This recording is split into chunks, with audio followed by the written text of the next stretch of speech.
नमस्कार मित्रांनो, net set TET exam या यूट्यूब चॅनलमध्ये आपले सर्वांचे स्वागत आहे. मित्रांनो, आतापर्यंत नेट आणि सेट परीक्षेच्या पेपर क्रमांक 1 बद्दल जवळपास सविस्तर माहिती घेतलेली आहे, ज्यामध्ये शिक्षक अभियोग्यता, संप्रेषण कौशल्य, संशोधन अभियोग्यता, माहिती तंत्रज्ञान, पर्यावरण शिक्षण अशा या विविध घटकाबद्दल आपण सविस्तर माहिती घेतलेली आहे. तसेच 2016 पासून 2019 पर्यंत जी सेट परीक्षा घेण्यात आलेली होती, त्या सेट परीक्षेमध्ये विचारण्यात आलेले प्रश्न आपण घटकानुसार विश्लेषणाच्या रूपात बघितलेले आहे. ते आपण यापूर्वीच्या व्हिडिओमध्ये बघू शकता. मित्रांनो, यापुढील व्हिडिओच्या माध्यमातून आपण नेट आणि सेट परीक्षेच्या मराठी विषयातील प्रश्नपत्रिकांचे विश्लेषण करणार आहोत. त्यामुळे मराठी विषयामध्ये जे उमेदवार नेट सेटची तयारी करतात त्या सर्वांनी हे चॅनल सबस्क्राईब करून बेल बटन दाबा, जेणेकरून नवीन व्हिडिओची माहिती आपल्याला तात्काळ मिळेल. आपल्यासमोर प्रश्नपत्रिका आहे जून 2019 ची. सेट आणि नेट परीक्षेचं स्वरूप 2019 पासून बदललेलं आहे, ज्यामध्ये पेपर क्रमांक 1 आणि पेपर क्रमांक 2 असे दोनच पेपर होतात. पेपर क्रमांक 2 हा 200 गुणासाठी आहे, म्हणजे ज्यामध्ये 100 प्रश्न विचारले जाणार आहेत. त्यामुळे या प्रश्नपत्रिकेमध्ये 100 प्रश्न आहे आणि 100 प्रश्न एकाच व्हिडिओच्या माध्यमातून बघणे शक्य होणार नाही. त्यामुळे त्याचे जे भाग पाडून आपण हा व्हिडिओ बनवणार आहोत ते सर्वच्या सर्व आपण क्रमानुसार भाग बघा. प्रश्न क्रमांक 1, केवळ लिखित मुद्रित संहितेपेक्षा प्रत्यक्ष सादरीकरणामध्ये कोणत्या घटकामुळे अर्थामध्ये वेगळेपणा येतो? आता इथं याचं योग्य उत्तर आहे वाचिक अभिनय, कारण या प्रश्नामध्ये सादरीकरणावर जास्तीत जास्त भर दिलेला आहे. त्यामुळे सादरीकरण म्हटलं की अभिनय आला, त्यामुळे याचं योग्य उत्तर आहे पर्याय 1. पुढील प्रश्न बघूया. भाषिक नियमोल्लंघन हे साहित्याच्या भाषेचे एक वैशिष्ट्य मानले जाते, मात्र त्यामुळे अभिव्यक्तीत अडथळा येण्याऐवजी सूक्ष्मता व वेगळेपणाच येतो. आता या विधानामध्ये 2 भाग केलेले आहे आणि दोन्ही भाग आपल्याला इथं योग्य आहे का चूक आहे हे शोधायचं आहे. तर याचं योग्य उत्तर आहे संपूर्ण विधान बरोबर, पर्याय क्रमांक ए. पुढचा प्रश्न बघूया. प्रश्न क्रमांक 3 हा जो प्रश्न आहे हा प्रश्न व्याकरणावर विचारण्यात आलेला आहे. मित्रांनो, 2019 पूर्वीच्या प्रश्नपत्रिकांमध्ये व्याकरणाला फारसा महत्त्व दिल्या जात नव्हतं, परंतु 2019 पासून जो अभ्यासक्रम बदलला त्यामध्ये स्वतंत्र व्याकरणाचा हा घटक 1 दिलेला आहे. म्हणजे जवळपास 8 ते 10 प्रश्न या व्याकरणावर विचारण्यात येणार आहे, ते आपल्याला या प्रश्नपत्रिकेच्या विश्लेषणातून लक्षात येईल. प्रश्न क्रमांक 3 आहे, पुढीलपैकी कोणती सर्वनामे तृतीया विभक्तीत 0 प्रत्यय घेतात? तर याचं योग्य उत्तर आहे प्रथम पुरुषी द्वितीय विभक्ती. पुढचा प्रश्न आहे, वसंत आबाजी डहाके यांना कुसुमाग्रज प्रतिष्ठानने जनस्थान पुरस्कार दिला. तर आता पुढचं या प्रश्नामध्ये आपल्याला वाक्यातील अधोरेखित काय आहे हे शोधायचं आहे. तर वसंत आबाजी डहाके यांना या अधोरेखित शब्द हा अप्रत्यक्ष कर्म आहे. प्रश्न क्रमांक 5 आहे, पुढीलपैकी कोणता प्रकार सर्वनामाचा नाही?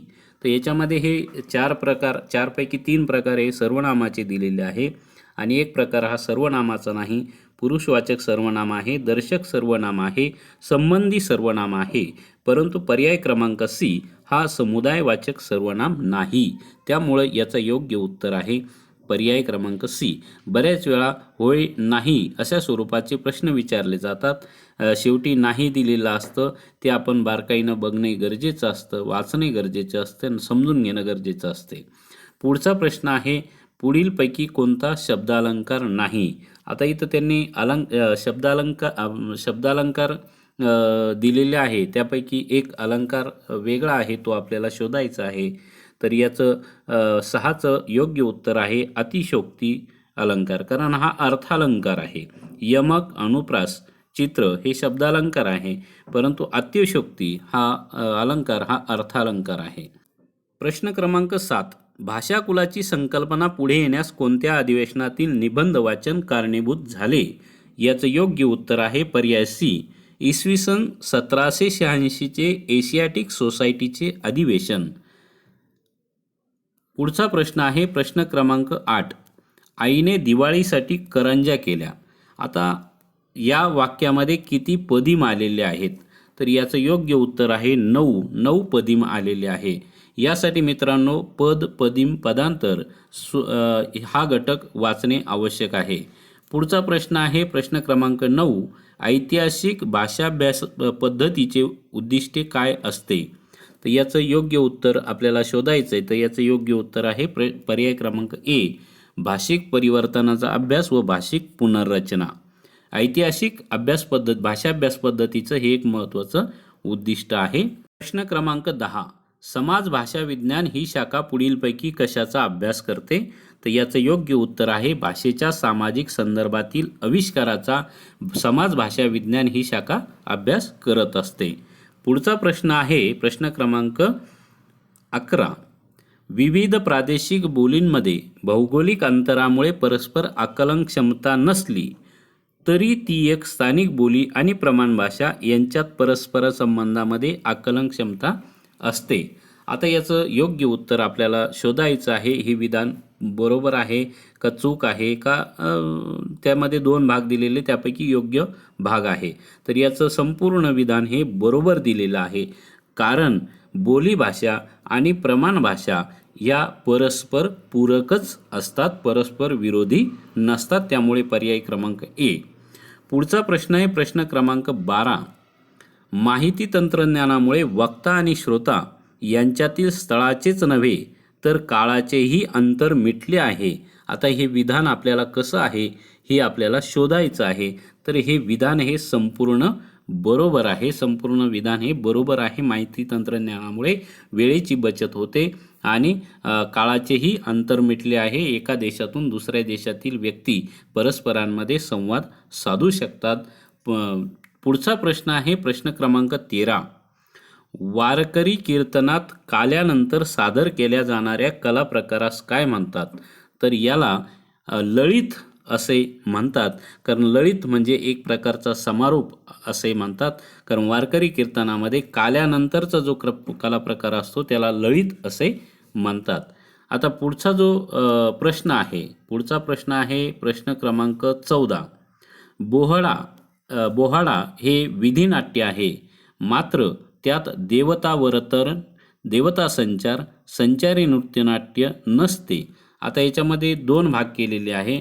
बोहाडा हे विधिनाट्य आहे, हे बरोबर आहे, परंतु त्यात देवतावतरण, देवता संचार, संचारी नृत्यनाट्य नसते हे चुकीचं आहे.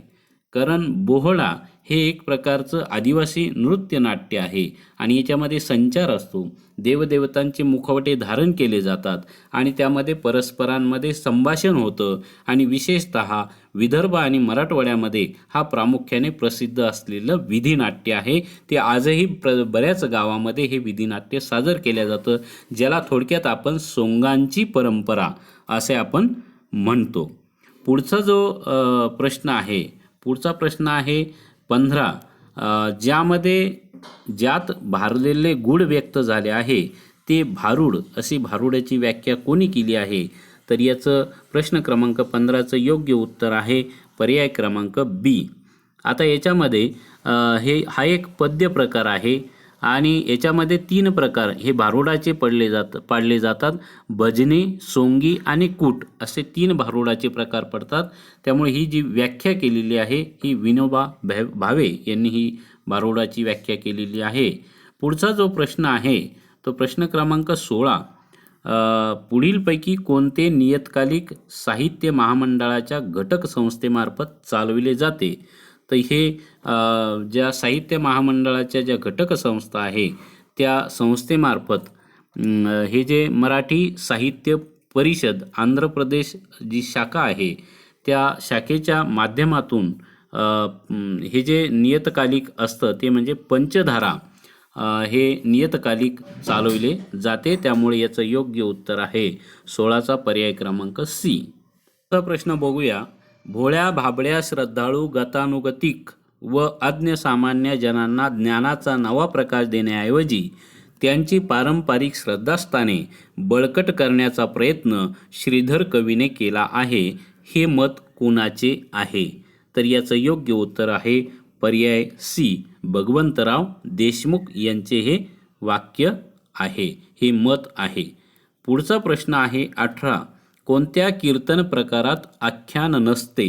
आता याच्यामध्ये नारदीय कीर्तनामध्ये आख्यान असते, समर्थ कीर्तनामध्ये आख्यान असते, परंतु वारकरी कीर्तनामध्ये मात्र आख्यान हा प्रकार नसतो. त्यामुळे याचं योग्य उत्तर आहे 18चं पर्याय क्रमांक बी. प्रश्न क्रमांक 19 बघूया. व्हा सावध, उठा बंधूंनो, सूर्य उदय झाला, सुधारणेची प्रभा फाकली भारत खंडाला. ही रचना कोणाची आहे? तर याचं योग्य उत्तर आहे हरिभाऊ तोरणे यांची ही रचना आहे. पुढचा प्रश्न आहे प्रश्न क्रमांक 20. एस एम जोशी सारखा साऱ्या देशावर प्रेम करणारा, लोकशाहीवर 100% विश्वास असणारा, अहिंसा आणि सत्याग्रह याविषयी आग्रह असणारा नेता संयुक्त महाराष्ट्राच्या आंदोलनाला मिळाला, हे मराठी व भारतीय लोकांचे भाग्यच म्हटले पाहिजेत. हे विधान कुणाचे आहे? तर याचं योग्य उत्तर आहे पर्याय क्रमांक ए, शाहीर लीलाधर हेगडे हे याचं योग्य उत्तर आहे. प्रश्न क्रमांक 21. भक्तिप्रधान साहित्याची लोकप्रियता का वाढते आहे? तर याचं योग्य उत्तर आपल्याला शोधायचं आहे. तर याचं योग्य उत्तर आहे बी, लोकमानसातील तथाकथित धर्मभावनेची वाढ झाल्यामुळे भक्तिप्रधान साहित्याची लोकप्रियता वाढत आहे. पुढचा प्रश्न आहे प्रश्न क्रमांक 22.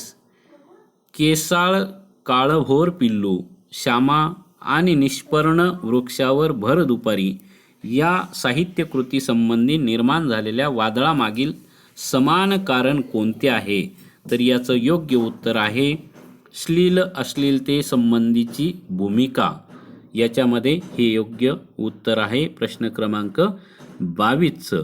कारण ही एक कादंबरी आहे, निष्पर्ण वृक्षावर भर दुपारी ही कादंबरी हम मराठी यांची आहे आणि या संदर्भात हा वाद निर्माण झालेला होता. म्हणून या तिन्हीमध्ये समान कारण आहे, ते म्हणजे श्लील अश्लीलते संबंधी भूमिका. प्रश्न क्रमांक 23 आहे.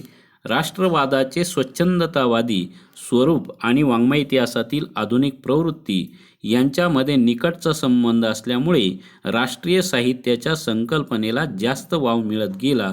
हे मत कुणाचे आहे? तर हे तौलनिक साहित्यावर आधारित हा विचारण्यात आलेला प्रश्न आहे.